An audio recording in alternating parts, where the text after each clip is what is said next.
रूस यूक्रेन की जंग अब बेहद खूनी हो चुकी है। अब तो रूस ने पश्चिमी यूक्रेन पर भी कब्जा करने की कोशिश शुरू कर दी है। खबर है कि रूस की सेना ने यूक्रेन का डब्नो एयरबेस उड़ा दिया है।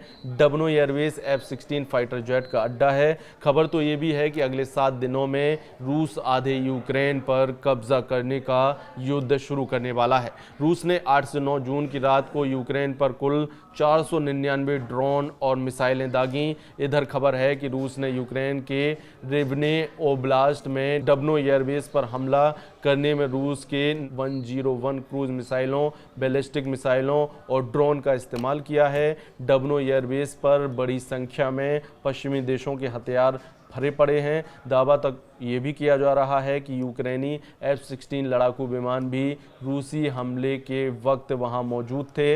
इधर खबर ये भी है कि रूस जिरकॉन मिसाइलों से बड़ा हमला कर सकता है। इसे रूस की रक्षा प्रणाली में सबसे आधुनिक और घातक हाइपरसोनिक मिसाइल माना जाता है। ये Zircon hypersonic anti ship missile है। जो ये मिसाइल है ये हाइपरसोनिक यानी ध्वनि की गति से 9 गुना तेजी से चलती है, जिससे इसको पकड़ना या मार गिराना लगभग नामुमकिन हो जाता है।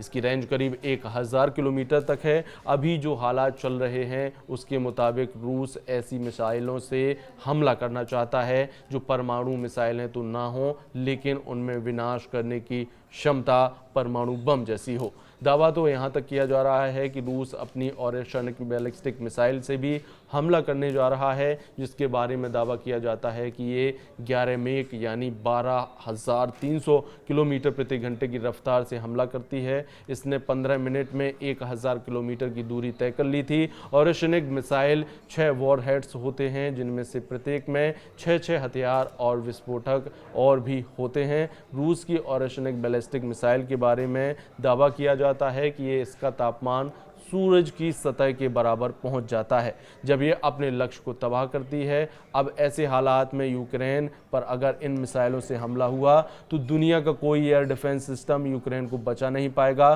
कुल मिलाकर यूक्रेन जंग अब उस दौर में पहुंच चुकी है जहां अब रूस किसी भी कीमत पर आधे यूक्रेन पर कब्जा करना चाहता है। अब देखना होगा कि रूस के इस मिशन को रोकने के लिए अमेरिका, ब्रिटेन, फ्रांस और जर्मनी क्या करते हैं।